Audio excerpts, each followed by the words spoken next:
नमस्कार मंडळी, मी Pradeep Gunwantrao Sonawane sir, retired शिक्षक, माध्यमिक विद्यालय ढेकूखुर्द, राहणार ढेकूखुर्द, तालुका अंमळनेर, जिल्हा जळगाव. मंडळी, आज मला हितगुज करायची आहे अध्यात्म विषयात. कोणत्या देवाची पूजा केल्यानंतर आपली पूजा परिपूर्ण होईल. आपण बघतो 33 कोटी देव आहेत, तर मुख्य कोणत्या देवाची पूजा केली म्हणजे ती पावेल, आपली पूजा सक्सेस होईल, तर लक्ष्मी नारायणाची पूजा म्हणजे परिपूर्ण पूजा. तर लक्ष्मी नारायणाची पूजा म्हणजे परिपूर्ण पूजा कशी ते आपण बघू. आपण बघतो 33 कोटी देव आहे, मग निश्चित कोणत्या देवाची पूजा करावी. सद्गुरूंची बैठक, गुरुदत्त पंथीय उपासक, स्वामी समर्थ, शिवबाबा, अनिरुद्ध बाबा, जय गुरुदेव, हरिभक्त परायण, अनिरुद्ध बाबा वृंदावन, बागेश्वर धाम, साईबाबा भक्त. तर निश्चित कुठल्या देवाची पूजा करावी म्हणून गोंधळ उडतो. आपण शिवभक्त आहोत म्हणून शंकराची पूजा करावी किंवा श्रीरामाची पूजा करावी किंवा श्रीकृष्णाची पूजा करावी, तर निश्चित पूजा कोणाची करावी.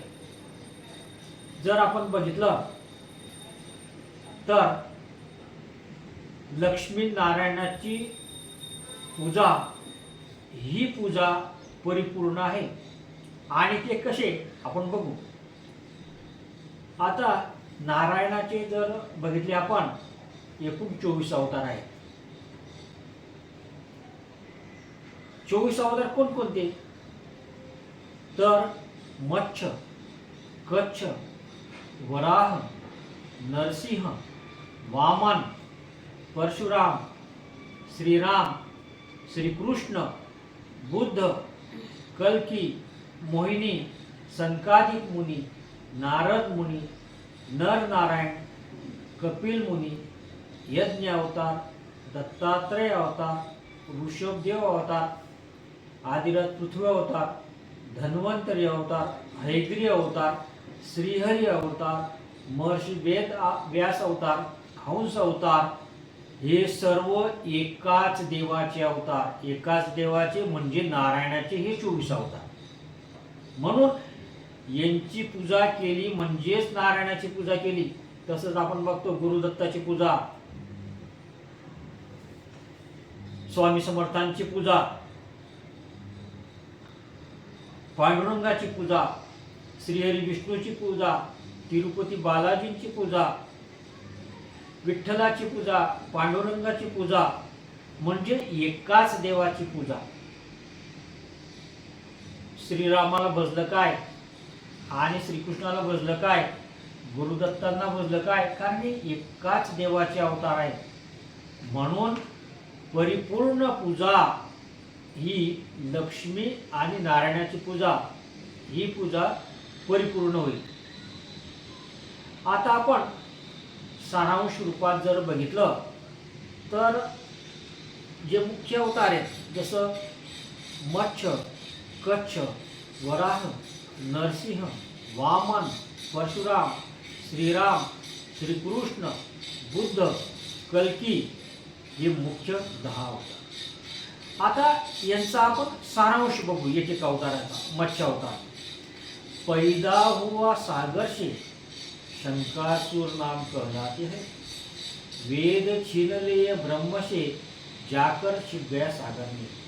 तब भगवत ने अवतार लिया मत्स्य का, शंकासुर का वध किया, वेद ब्रह्म को वापस दिए, फिर अवतार खाजवला। आता मत्स्य अवतारामध्ये शंकासुर नावाचा दैत्य त्याने ब्रह्माजीकडून वेद पळवून नेले आणि त्याची विटंबना केली, म्हणून परमेश्वराने मत्स्य अवतार घेतला, शंकासुराचा वध केला, वेद वापस दिले। हा मत्स्य अवताराचा सारांश। कच्चा अवतार। मंथन लगे सागर को, पृथ्वी और मेरू पर्वत जाने लगे रसातल को, तब भगवत ने अवतार लिया कच्छ का, मेरू पर्वत के नीचे जाके बैठ गया, मंथन हुआ सागर का, तब अवतार खालसा। जसं कच्छ अवतार म्हणजे कासवाचा अवतार परमेश्वराने काय घेतला, तर ज्यावेळेस समुद्र मंथन करत होते तर हा मेरू पर्वत आणि वासुकी नागाची दोरी केली आणि एका बाजूने देव आणि एका बाजूने दानव असे मिळून मंथन करायचं ठरलं। परंतु हा जो मेरू पर्वत होता हा समुद्रात घुसळत असताना पळ जाऊ लागला, तर मंथन व्यवस्थित होत नव्हतं, म्हणून परमेश्वराने कच्छ अवतार घेतला, कासवाचं रूप घेतलं आणि मेरू पर्वताच्या खाली जाऊन बसला आणि मंथन सुरळीत झालं आणि या मंथनातून 14 रत्ने निघाली। तर हे जे 14 रत्न आहेत, हलाल विष, कामधेनु गाय, उच्चश्रवा घोडा, ऐरावत हत्ती, कौस्तुभ मणी, कल्पतरू, रंभास्परा, लक्ष्मी देवी, वारुणी, चंद्रमा, पारिजात वृक्ष, श्रीकृष्णांचा 5 जन्य शंख, धन्वंतरी आणि अमृत असे समुद्र मंथनातून 14 रत्न निघाले आणि या कच्छ अवतारामुळे समुद्र मंथन परिपूर्ण झालं। तिसरा अवतार आहे वराह अवतार। हिरण्याक्ष दैत्य बड़ा, उसने दी सब देवताओं को पीड़ा। हिरण्याक्ष ने पृथ्वी की घड़ी करके दाबी बगल में और जाने लगा रसातल को। तब भगवत ने अवतार लिया वराह का, हिरण्याक्ष का वध किया, पृथ्वी को अपना दंत का आधार दिया, ऊपर निकाला और विनाश होने से बचाया। पा हिरण्याक्ष राक्षसाने काय केलं की पृथ्वीची घडी केली आणि आपल्या बगलमध्ये दाबून रसा तळायला जागा निघाला।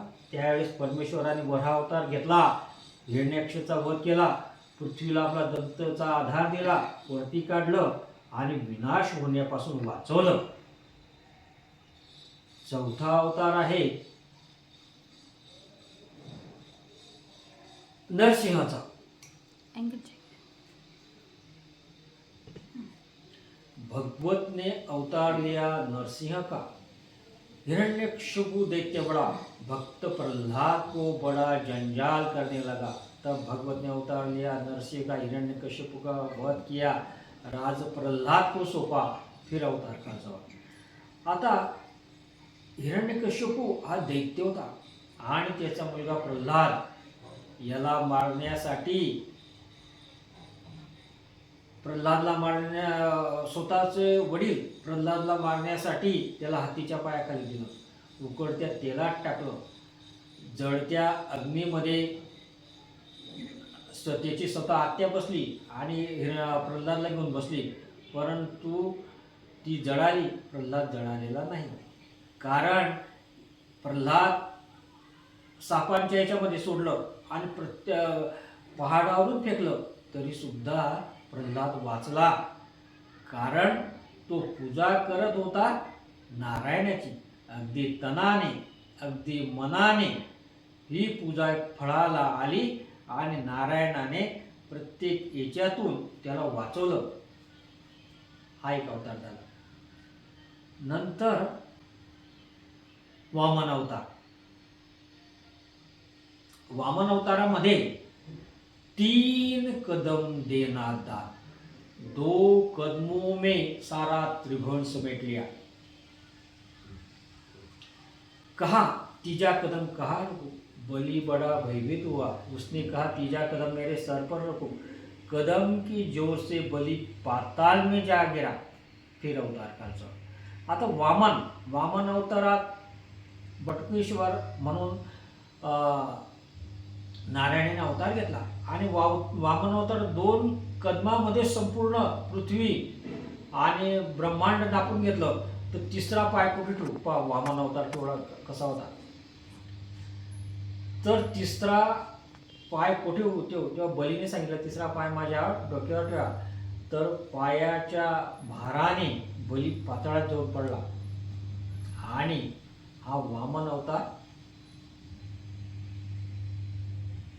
अवताराचा अवसर झाला की फक्त म्हणजे नारायणाची कशी कृपा असते की फक्त 2 पायांमध्ये संपूर्ण त्रिभुवन समेटून घेतलं आणि तिच्या पाव कहा रखू। पुढचा अवतार आहे परशुराम अवतार। भगवत ने अवतार लिया जमदग्नि के घर। 96 बखत कुल क्षत्रियों का वध किया। पिता की आज्ञा से रेणुका माता का सिर उड़ाया। फिर अवतार खालचा। आता परशुराम यांनी 96 वेळा कुलक्षत्रियांचा वध केला। वडिलांच्या आज्ञेने मातेचं शिर उडवलं। परशुराम हा सुद्धा एक नारायणाचाच अवतार। मात्र अत्यंत दैदिप्यमान असं स्वरूप, हातात परशु घेतलेली असा परशुरामचा अवतार, तो सुद्धा आपण सारांश रूपाने बघितला। नंतर आपण बघू श्रीराम अवतार, त्रेतायुग। भगवत ने अवतार लिया दशरथ के घर। सीता के कारण रावण को मार लंका जीती। लंका का राज विभीषण को सौंपा। सीता को लेकर अयोध्या आया। अश्वमेध बनाया। राज लोकुश को सौंपा। फिर अवतार खालचा। आता आपण श्रीराम अवतार बघतो। श्रीराम अवतार म्हणजे श्रीरामांचा मर्यादा पुरुषोत्तम अवतार। बंधू प्रेम, भावांचं प्रेम आणि 14 वर्ष वनात गेल्यानंतर रावणाचा वध, असंख्य राक्षसांचा वध केला श्रीरामाने। हा श्रीरामाचा सारांश मी तुम्हाला सांगितला। नंतर आपण बघू श्रीकृष्णांचा अवतार। श्रीकृष्णजीने अगदी बाल लीलांपासून श्रीकृष्णाचा अवतार आहे। श्रीकृष्णजीने ओम नमो भगवते वासुदेवाय, राधा कृष्ण नमः, लक्ष्मी नारायण नमः। श्रीकृष्णने वध केला बक्कासूर, काकासूर, छटकासूर, अगासूर, नरकासूर, अनेक दुष्ट दैत्यों का। कंस चाणूर मर्दनम, देवकी परमानंदम कृष्णम वंदे जगद्गुरु। बंध तोड़ा वसुदेव देवकी का, राज उग्रसेन को दिया। फिर अवतार खालसा। पहा श्रीकृष्ण याच्यामध्ये किती लीला, अगदी बालपणापासूनच लीला श्रीकृष्ण याच्यात। तर मनुष्य जीवन कसे जगावे, काय जगावे, या श्रीकृष्ण अवतारामध्येच अर्जुनालाच नाही तर संपूर्ण विश्वाला गीतेचं ज्ञान दिलं श्रीकृष्णांनी। श्रीकृष्णांनी अगदी एका करंगडीवर गोवर्धन पर्वत उचलला। वासुकी नागाला सुद्धा त्याची शिक्षा दिली आणि अनेक राक्षसांचा वध केला। आणि श्रीकृष्णच्या याच्यामध्येच श्रीकृष्णांनी 16 सहस्र म्हणजे 16,100